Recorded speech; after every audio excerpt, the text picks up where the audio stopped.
In this episode, we talk to artist Kate O'Donnell about her artistic process and how she works to honor and rarefy nostalgic everyday items and memories in her practice. Join us. Hi, Hi. Lucky. I love him. Of course I do. He's so cute. How's it going? Good. Hold on. Oh, who is that? Because you have to talk like this. Yes. His name is Pato. Is he a puppet or just a Just a little. Oh, he's like a. Remember Beanie Babies? No. No, I had all of them. Yeah. And I don't know where any of them are. No, mine are in tubs. If you need any, let me know. Oh my God. I really thought it was my retirement plan, but it didn't work out.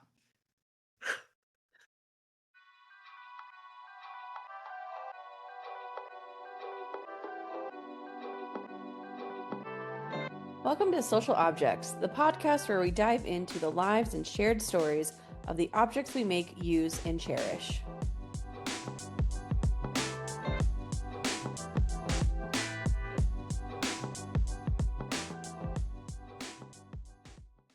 Oh, so cute. All right. Hello, everybody. Thank you for joining us today for Social Objects. My name is Dr. Kat Medill, and today we're joined by the fabulous Kate O'Donnell. So, Kate, if you want to briefly introduce yourself and your object you have today, that would be great.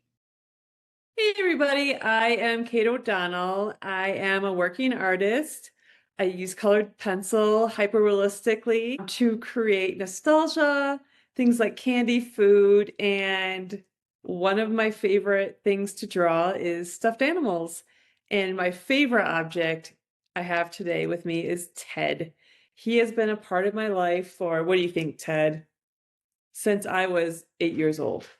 So he is my favorite. Oh, and I'm going to put you on the spot for your artistic viewing abilities. For any audio listeners, can you describe what Ted looks like for us? Oh, yeah, for sure. Ted is brown. He has a little bit of matted fur on his head and his ears, but he's really fluffy. His hair is a little bit stringy, not too bad. He's adorable, of course, like every bear would be. And he is wearing a red bow that I have never really taken off or replaced. So I am now in my 40s. So that means, wow, Ted, you are also probably in your 40s. He's looking great. He is. Visual and audio listeners, he looks great. He does. He does. And, I'm very careful with Ted because he's so dear to me. I'm in my studio right now and I have floating shelves next to me with probably no less than 50 stuffed animals. And so he joins them on those shelves. Yeah, right? Like my husband just looks in my studio and shakes his head. He's like, "Are you 12?" Yeah, I probably am. Probably jealous. I mean, I love a good stuffed animal. How did Ted join your life? You said you got him when you were 8, but who gave him to you, or did you find him at a train station like Paddington? My God, that would be the best. Ted, your story would be so amazing if I did find him at a train station. No, I was walking through. So I'm from Michigan and in a little town called Grand Rapids. And there used to be a department store called Hudson's and no longer exists. But I remember my mom bringing me there.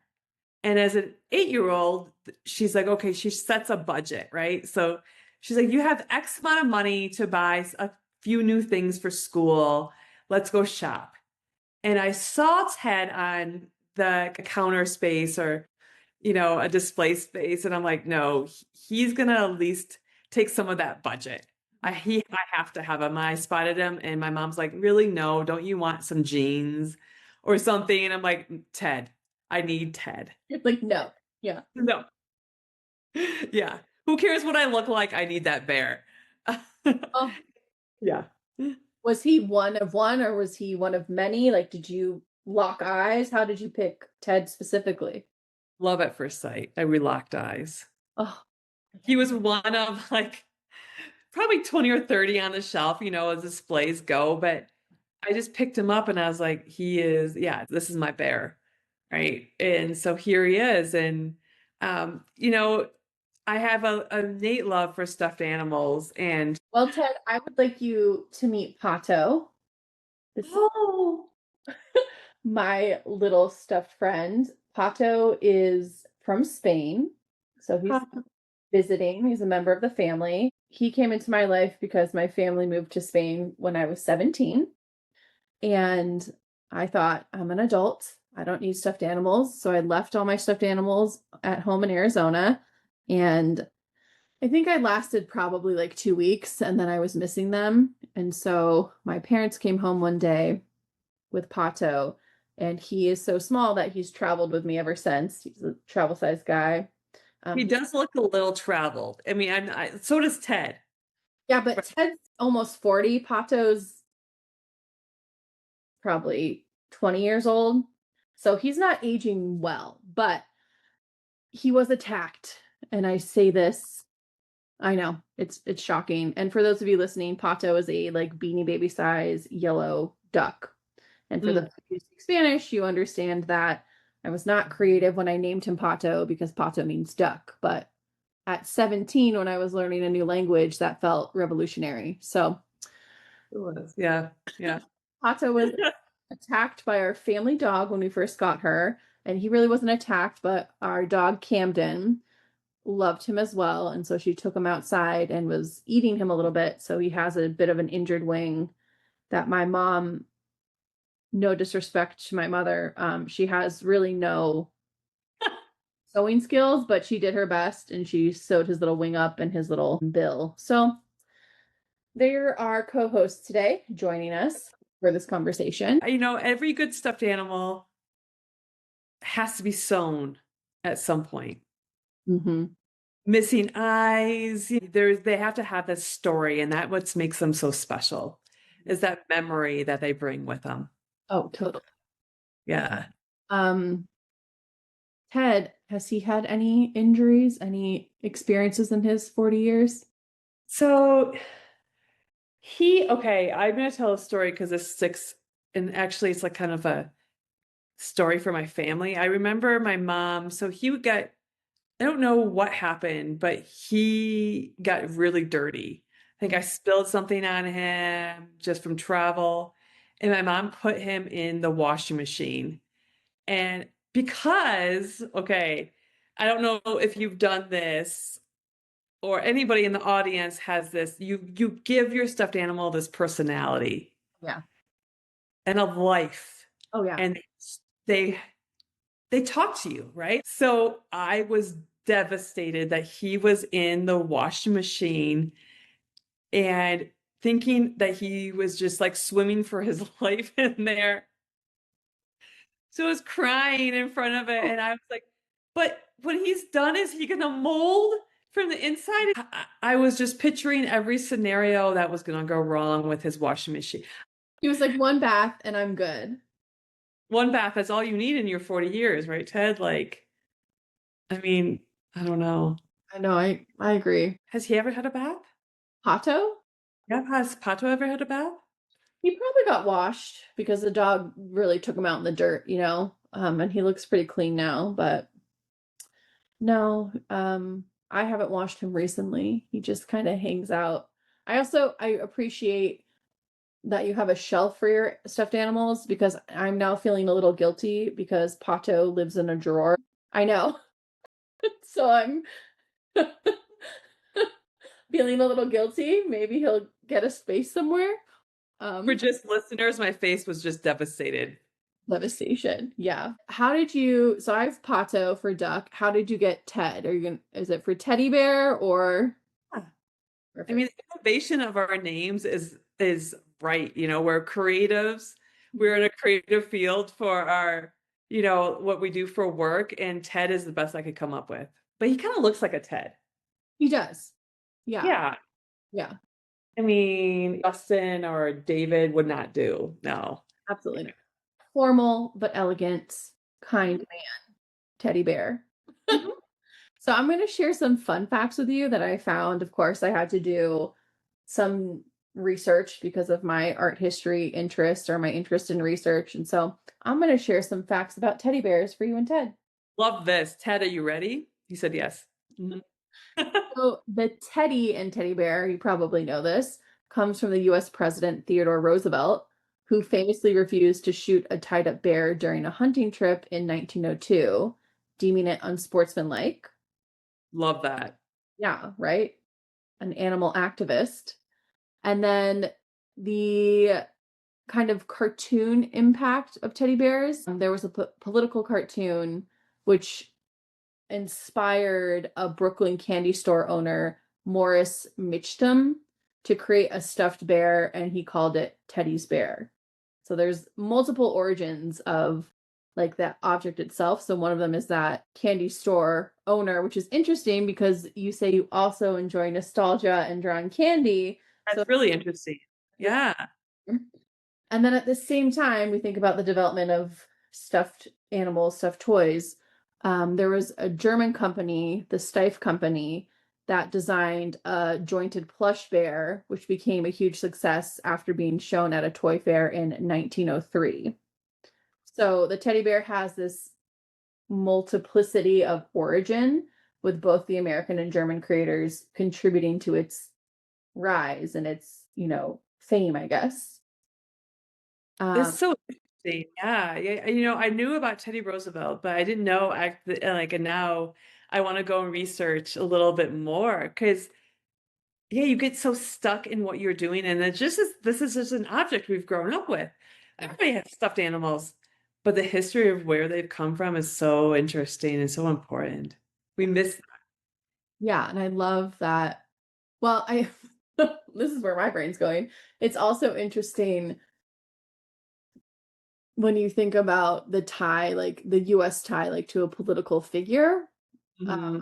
Well, my brain goes to Beanie Babies, right? And we have the Princess Diana Beanie Baby, right? And so there's these significant figures kind of being immortalized in a physical, tangible object that a lot of us enjoy but don't know that history. So it's the legacy of it's quite interesting. I agree. 100%. And now like I guess I'm going a little bit off topic, but there is a company now, Jellycats. Have you heard Oh, about oh, wait, please hold. Seriously. Okay.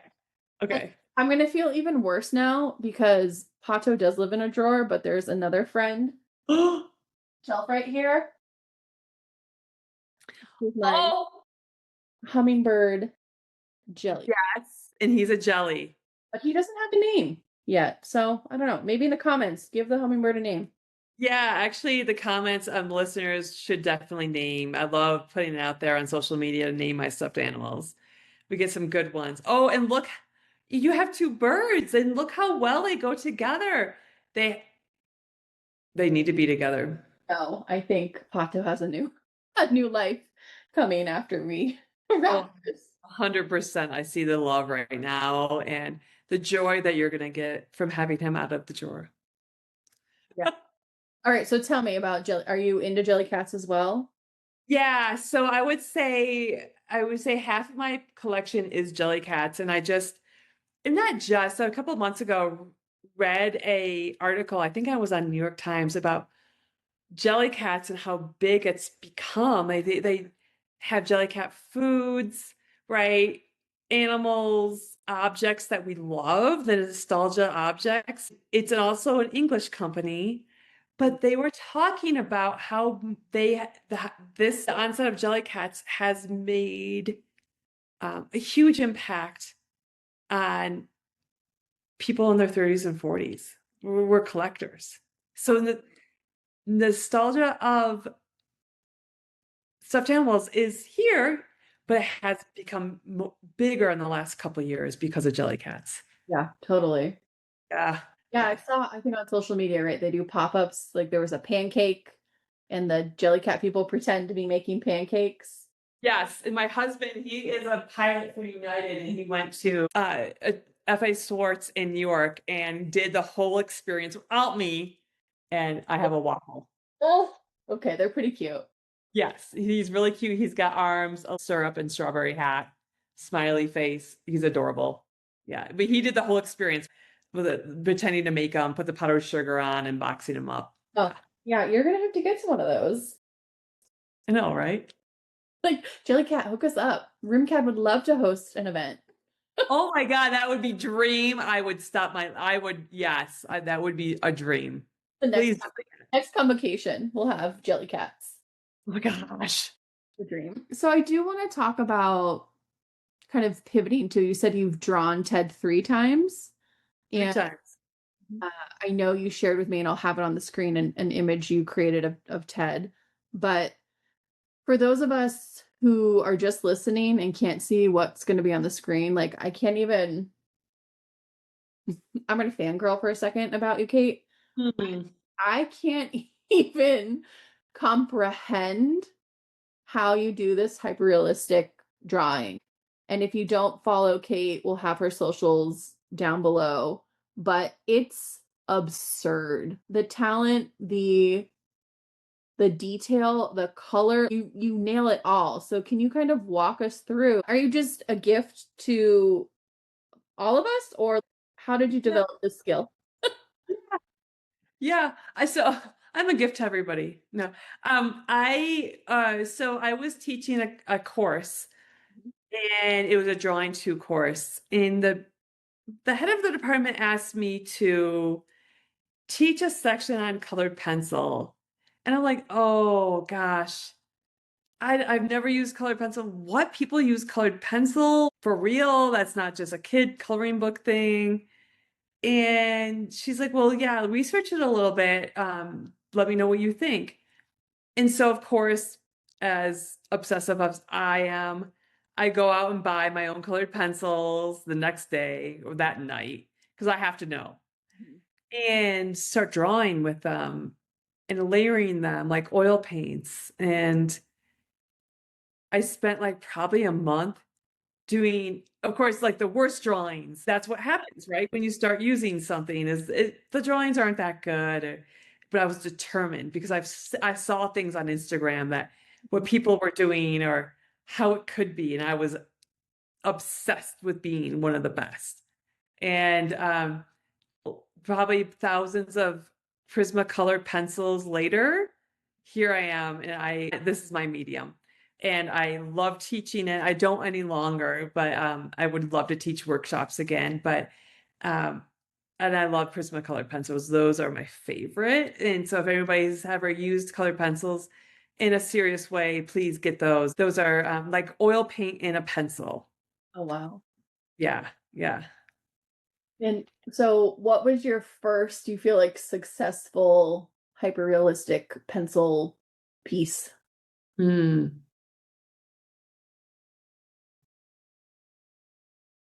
I would say a cupcake Perfect.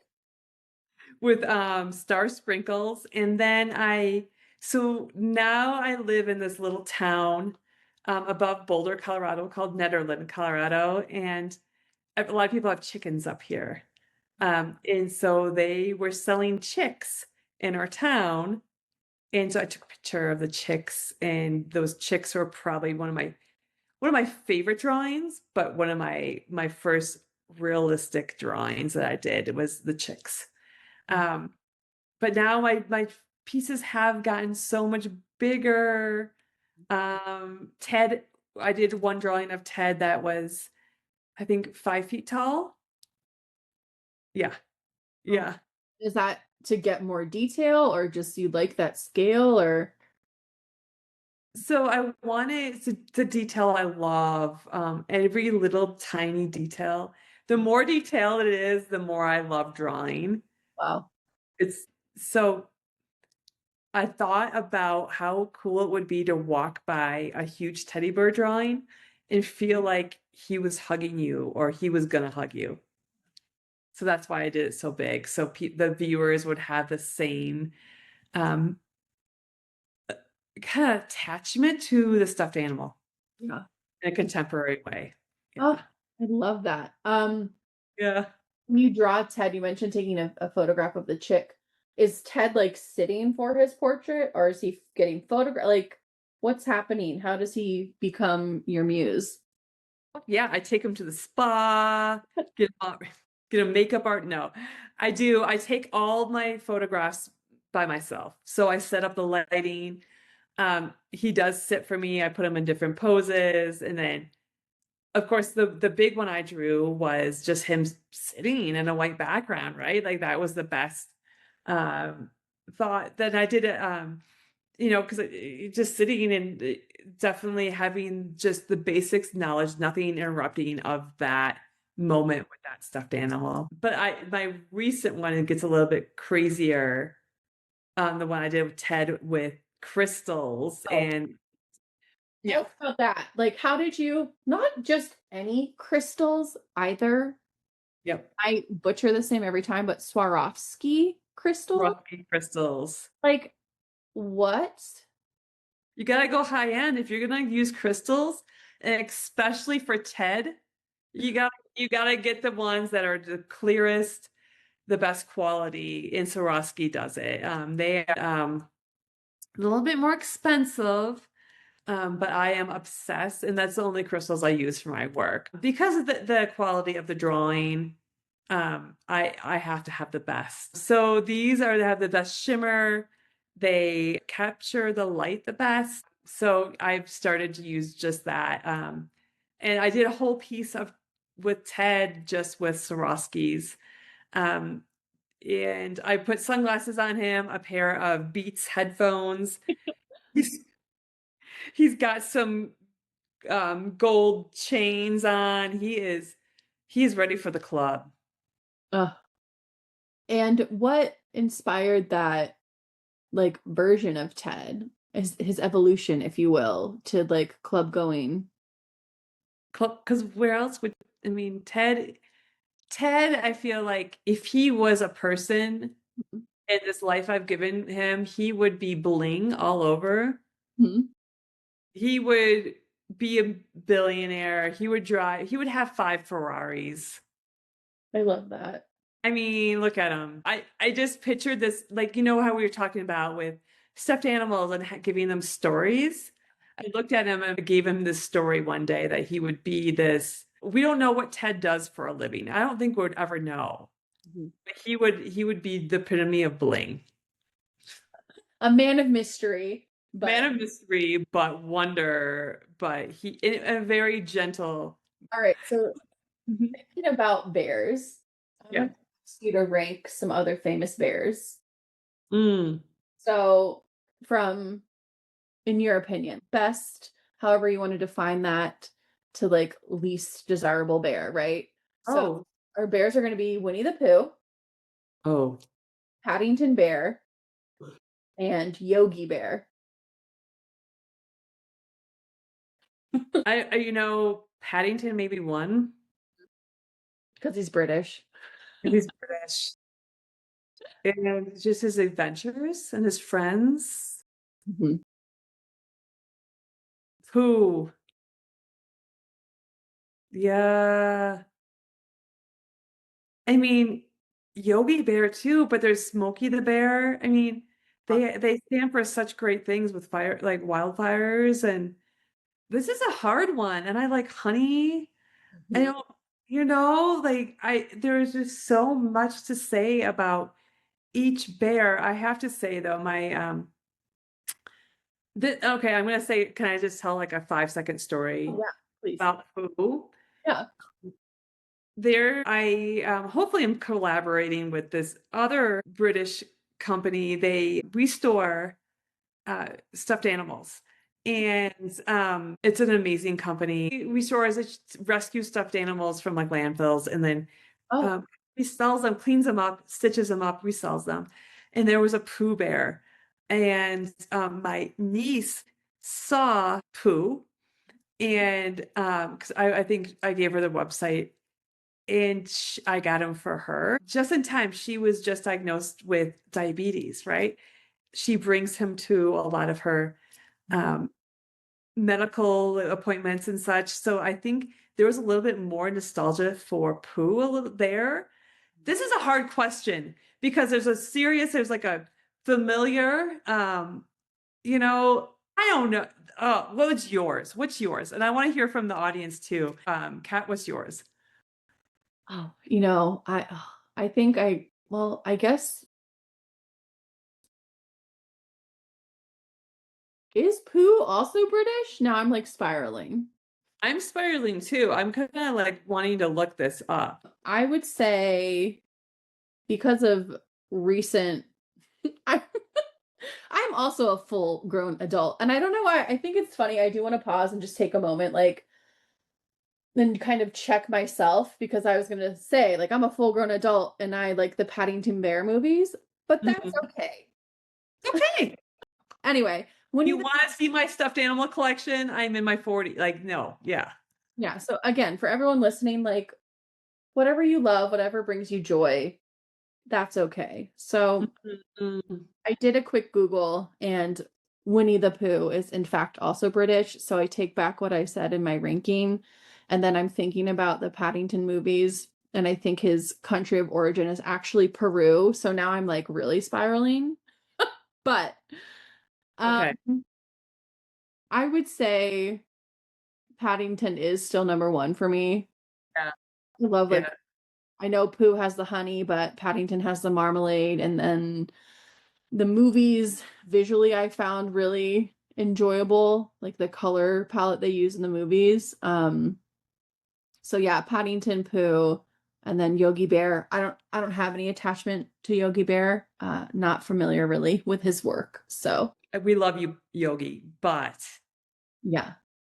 and it's interesting because the company I was talking about before that's pretty much up and coming is called Love Before London. Look them up, they're great. She's great. And I do also think it's interesting, or I love that you're working with this or going to work with this company. You and I, we're connected, right? Like Pato will be with me for forever. But I do think about the consumer aspect of a material good. Like if you look at a stuffed animal as an object, and not to objectify you guys in that way, but I'm going to, where Mhm. people do get rid of them and they do end up in landfills.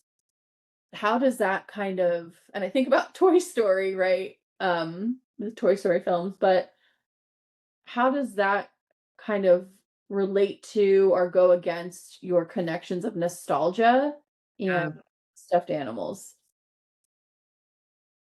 I think about this a lot, right? Because it's a throwaway culture, right? The things that we used to love, we throw away. The foods I love to draw, the wrappers I love to draw are discarded, right? And so I can't go in a contemporary way and say, is it nostalgia for a second and then we just throw it away and go on to the next big thing? I don't know. Yeah. But I do have a connection to the thought of want, the thought of what makes us maybe not better people, but forms us. What is our culture saying? What do we, and then what does that bring us through our lives, right? And when we see those objects still, we're like, oh my gosh, that was so good, right? That's a beautiful ice cream cone. I love that bear. I love Pooh. I loved, but then we're so ready to give them away or forget them. And why does that happen, right? Like she's rescuing this heart that she has to rescue all these stuffed animals and then rehome them, give them another story. I think is so important. All the stuffed animals that I have stories. I think this company, her people that work for her and with her, gives each stuffed animal a backstory Oh, of where they come from. mhm. So that you already have that connection when you get it and you read them. It's like adoption. But this is an interesting thought and something I do think about with my work because my work is all about what forms us as humans. Whether we taste, touch, what we grew up with. And then how does that become no longer important as we grow older? Mhm. I don't know. Yeah. Yeah, like that shift, right? And how much of that shift is okay. Now I'm really just spiraling and thinking about That's what we do best. yeah, our like identity formation, right? And this idea of how much of it is inherent. Like we come into the world with a certain identity or certain interests, and how much is the result of our lived environment and experiences. And I am reflecting, even in this brief conversation we're having, I'm reflecting on my like reticence or my like little giggle of discomfort about showing my stuffed animals as a grown up, right? Like that, I don't know if that's a result of society being like, you've outgrown this, so put it in the donation bin, or I don't know. But like, I look at these two little figures and they do bring me a lot of joy. And so this is just a reminder of leaning into what brings you joy, and maybe consuming, I don't love that word, but acquiring things that you can like honor in your space, right? And not just getting it to get it, right? Ted, you're really sparking some deep thoughts today. And He loves this. He loves this conversation because he is deep, right? Like, I yeah. do also want to touch on, because some of our listeners hopefully are going to be our students, and I want to go back to like your process as an artist. Can you walk us through, how do you approach, like, do you sketch something out and then fill it in? Do you like work from left to right? Like, how are you creating these 5-foot pieces? 5-foot teddy bears. I have a 5-foot thing of McDonald's French fries on my table in the back of my studio. Like, the bigger the better, right? So thanks for the question. Well, I get my paper in rolls. So I could, yeah, it's all archival paper. And so and it has a little bit of a tooth. So it's great paper. And so I start with taking photographs. And that's really where I get my inspiration. I think about an object I want to draw, and then start taking photographs. And those photographs kind of become my window in understanding the composition, how it would look huge. Gosh, I once did this. It was like a horizontal landscape of all this jewelry and candy in a pile together. And one like Hershey Kiss was probably like, I would say 15 inches by like, it was huge.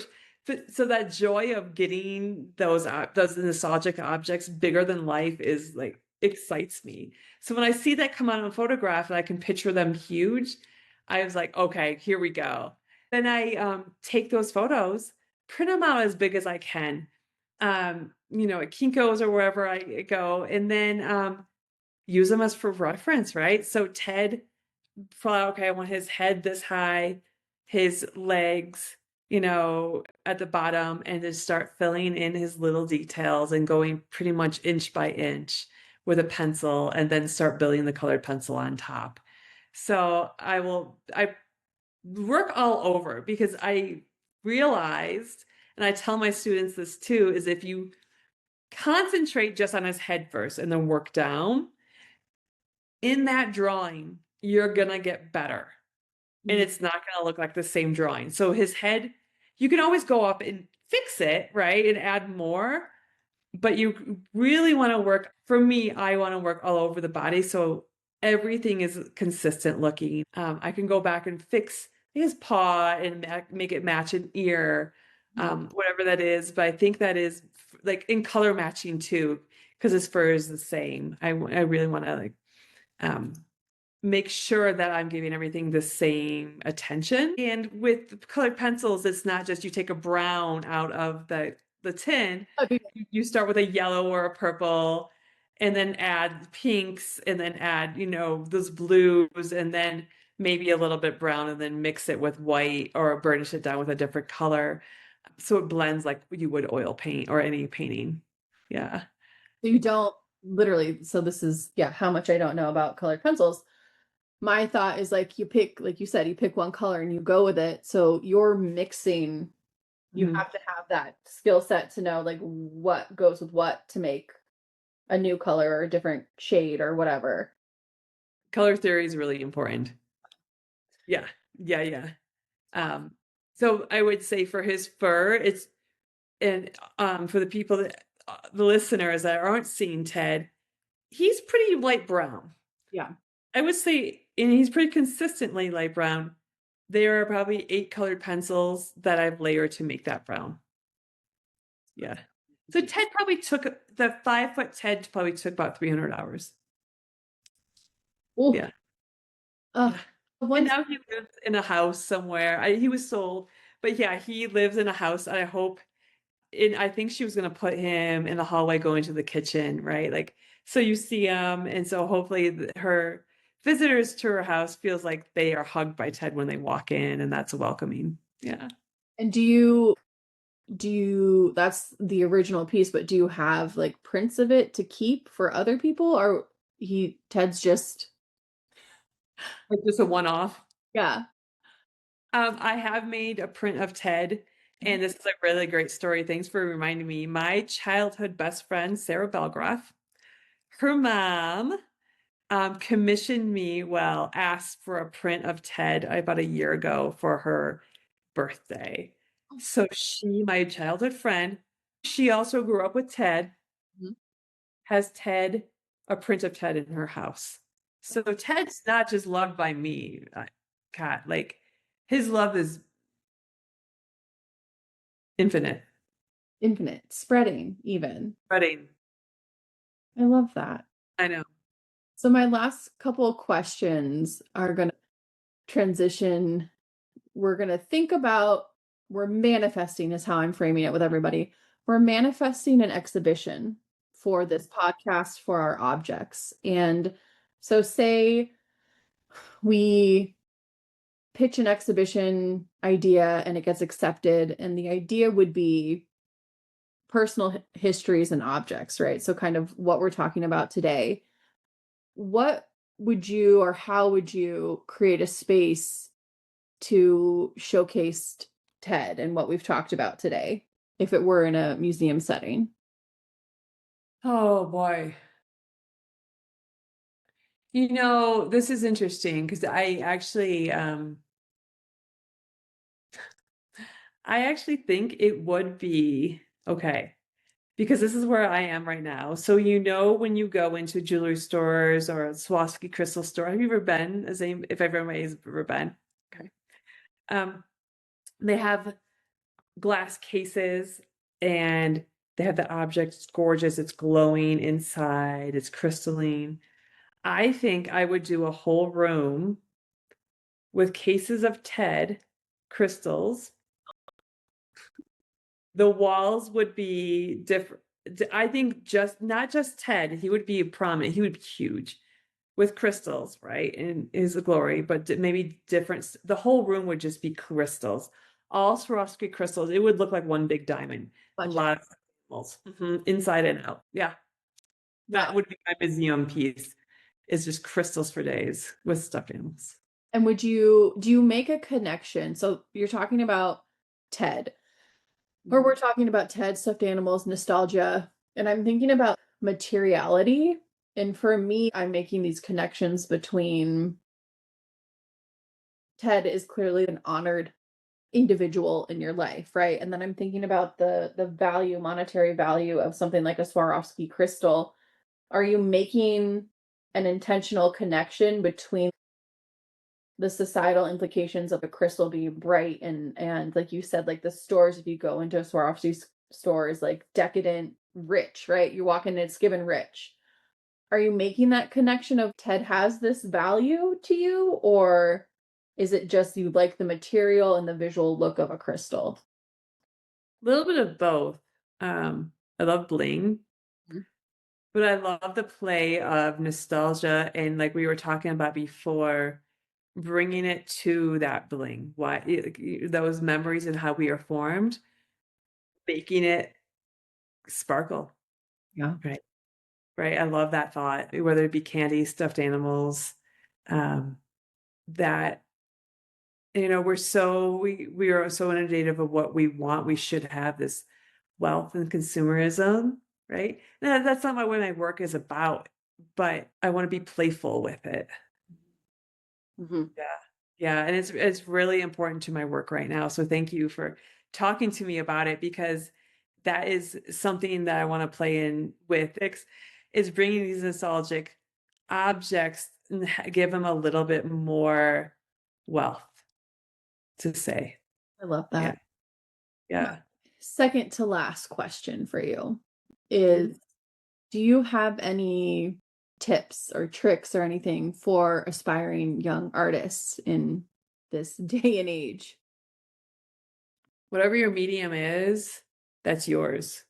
And no matter if you've seen it out there before, we're all going to be, want to be game artists. We all want to be colored pencils artists, painters, whatever that is keep going, because your thoughts, your inspiration, and how you see the world is going to be different than somebody else's, and it's going to make you a great artist. So don't get discouraged, keep going, and stay true to who you are. Yeah. Love that. Yeah. Yeah. Your final question, and you can consult with Ted on this if you would like. But your final question is, if you had to choose one word to describe the essence or soul of your object, what would it be? One word? One word. Describe Ted?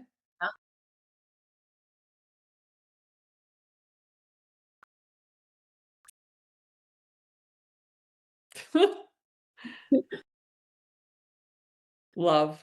I there's so many things that goes through my mind, but in the end of the day, whatever story he is fulfilling, whatever he is, it's unconditional love. Well, Ted, it was an honor to meet you in virtual person. Thank you for spending time with us today, Kate, and everyone who listened. Thank you for joining us, and we'll see you next time. Bye, everybody.